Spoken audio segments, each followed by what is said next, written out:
Varretje të shumta për projekte në qytet i sigurt, ka shpalosur sot Aleanca për Shqiptarët e Zjadin Selës. Ai madje ka dorëzuar në gjykatën kushtetuese iniciativë për vlerësimin e kushtetshmërisë së ligjit, duke ngritur dilema për procedurën e miratimit, zbatimin territorial dhe respektimin e lirive dhe të drejtave themelore të qytetarëve.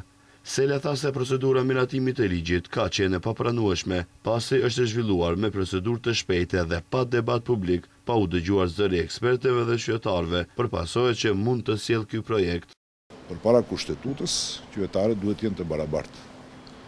Dhe si tillë, të gjithë qytetarët, pa marrë parasysh a jetojnë Kumanova, në Shkup ose në Tetov, duhet jenë të barabartë edhe në drejtim të përfshirjes në këto lloj projekte, më thonë edhe në Strumicë, edhe në Struk, edhe në Ohër, edhe në Kërçov, edhe në Kavadarcë, edhe në Shtip, edhe gjithandej.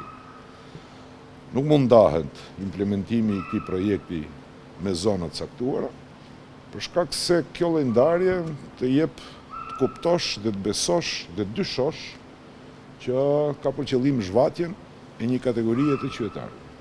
Sela shpalosi edhe një varretje në këtë ligj, i cili ai tha se lidhet me detyrimin e qytetarëve për të pasur numra telefoni dhe adresa elektronike për komunikim me institucionet, gjë që sipas tij nuk parashihet me ligj.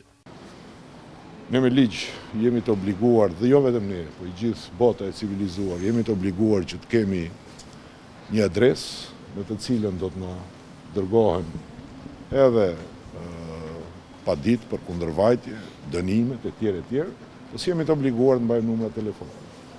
Nuk jemi të obliguar të kemi adresa e-maili.